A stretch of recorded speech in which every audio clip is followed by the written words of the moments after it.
A partir do artigo 20 até o artigo 24, nós temos a questão da competência, né, dos órgãos. E aqui nós temos algumas novidades que vão afetar o nosso mercado, que seria a competência dos órgãos em aplicar a suspensão do direito de dirigir para as infrações que por si só determinem essa suspensão. Então, o artigo 20 trata da competência da Polícia Rodoviária Federal, que alterou o seu inciso 3º, no que diz respeito à competência, justamente para poder, na sequência, nós vamos ver, justamente para poder atribuir essa competência para a Polícia Rodoviária Federal de aplicar a suspensão para as infrações que, por si só, caracterizem a suspensão. Então, o inciso 3º, só foi reformulada a questão da competência, né? Executar a fiscalização de trânsito, aplicar as penalidades de advertência por escrito e multa, e as medidas administrativas cabíveis, com a notificação dos infratores e a arrecadação das multas aplicadas e dos valores provenientes de estadia e remoção de veículos, objeto e animais de escolta de veículos de carga superdimensionadas ou perigosas. Com base nessa alteração, aí nós tivemos incluído o inciso 12, que é de competência da Polícia Rodoviária Federal, aplicar as penalidades de suspensão do direito de dirigir, quando prevista de forma específica para a infração cometida, e comunicar a aplicação da penalidade ao órgão máximo executivo de trânsito da União. Eu diria para vocês o seguinte, então aqui o código já começou a fazer a alteração, determinando competência para os órgãos, no nosso caso aqui da Polícia Rodoviária Federal, mas ainda nós vamos comentar sobre a questão dos órgãos executivos rodoviários, dos órgãos executivos de trânsito do Estado e do Distrito Federal e dos municípios. Então, o que é que vai acontecer?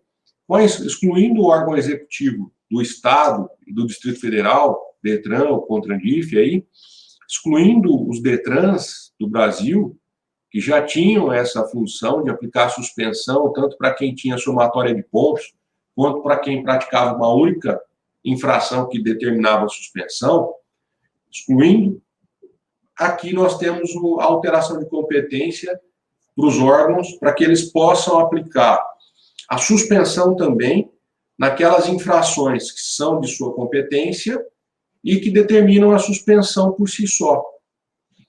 Algumas ressalvas que eu gostaria de fazer, e como eu vou mencionar aqui, nós vamos depois levar esse comentário que eu vou falar também para as demais, e eu não vou ficar repetindo, né?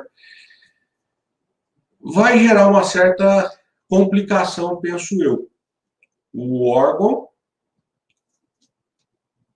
que for competente para fiscalizar determinada infração de trânsito, e se essa infração gerar suspensão, como exemplo, uma infração talvez a mais comum aí, excesso de velocidade acima de 50%, vai gerar a aplicação da suspensão. Então, o órgão vai aplicar o processo da multa, vai executar o procedimento para a aplicação da penalidade da multa, que, consequentemente, também terá a penalidade de suspensão, e, com isso, nós teremos uma abreviação de todo o procedimento. Se a gente parar para pensar, e aí eu vou expor o raciocínio, para que vocês possam entender onde eu quero chegar.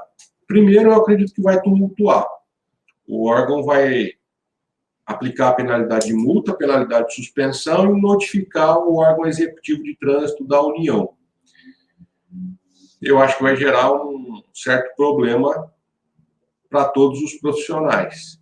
Até porque nós vamos correr o risco da pessoa, no período de 12 meses, ter várias infrações e, às vezes, ter um processo de suspensão instaurado num determinado órgão, numa determinada cidade do país, em outro local, às vezes uma única pessoa, vários processos espalhados.